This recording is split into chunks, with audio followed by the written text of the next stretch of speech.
Halo sahabat Merdeka, berjumpa dengan saya Lulu Handayani dalam Top News Senin 7 Juli 2025. Berita pertama, Presiden Prabowo Subianto melakukan debut perdana hadir dalam konferensi tingkat tinggi BRICS 2025 di Brazil. Selanjutnya, Menteri UMKM Maman Abdurrahman marah merasa dilecehkan dan difitnah usai viral istri minta pengawalan ke Eropa. Presiden Prabowo Subianto melakukan debut perdana hadir dalam konferensi tingkat tinggi BRICS 2025 di Brazil.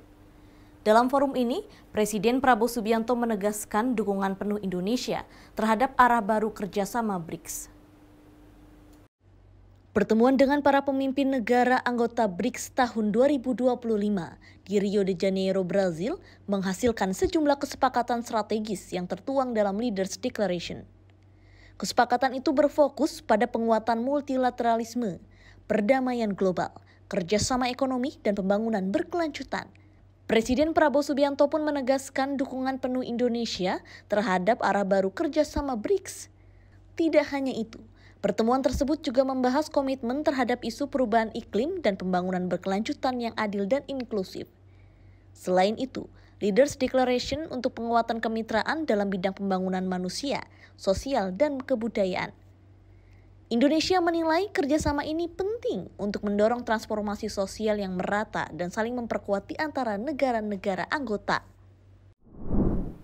Menteri UMKM Maman Abdurrahman mendatangi Gedung Merah Putih KPK di Jakarta pada Jumat 4 Juli 2025 lalu. Kedatangannya untuk menjelaskan kronologi perjalanan istrinya, Agustina Hastarini, untuk perjalanan di 6 negara Eropa. Maman mengaku kedatangannya bukan karena pemanggilan, melainkan inisiatif mandiri. Ia merasa sang istri direndahkan dan dilecehkan, bahkan difitnah. Maman menjelaskan selama di Eropa, sang istri menggunakan dana pribadi untuk kebutuhan hidup, termasuk penginapan.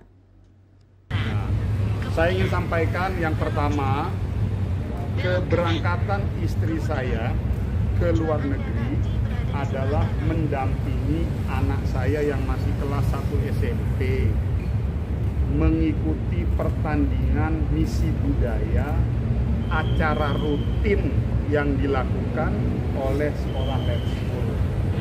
Berangkat ke sana 27 orang anak-anak muda, anak-anak kita yang dengan segala harapan besar ingin berprestasi buat bangsa dan negara.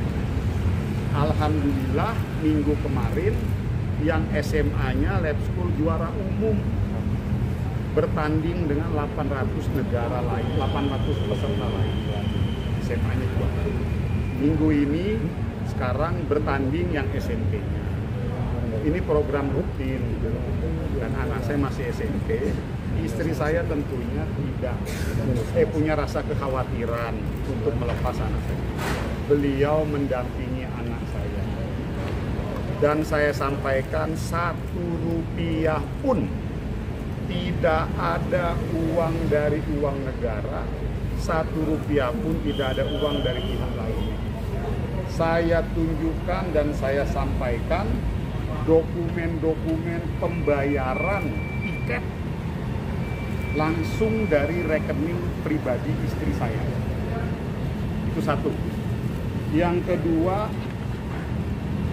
uang makan dan untuk catering istri saya makan di sana dan sewa kendaraan dari rekening istri saya pribadi. Yang ketiga, uang pemesanan hotel di sana pun dari uang pribadi. Dan itu sudah dibayarkan dari bulan Mei. Artinya tidak ada sedikit pun niat kita dari awal menggunakan fasilitas-fasilitas siapapun. Itu dulu ya. Jadi saya mohon kepada teman-teman, karena ini sudah menyangkut harga diri saya. Saya bisa sampai pada titik ini karena saya menjaga komitmen moral saya sebagai anak bangsa. Dan bagi saya hadir di sini adalah sebagai sebuah bentuk pembelaan, kehormatan kepada istri saya yang sudah direndahkan dan dilecehkan, bahkan difitnah. Bagi saya tidak ada gunanya saya sebagai menteri ini kalau saya tidak mampu menjaga kehormatan istri saya sendiri dan sebagai toladan bagi anak saya. Jadi tolong sudahi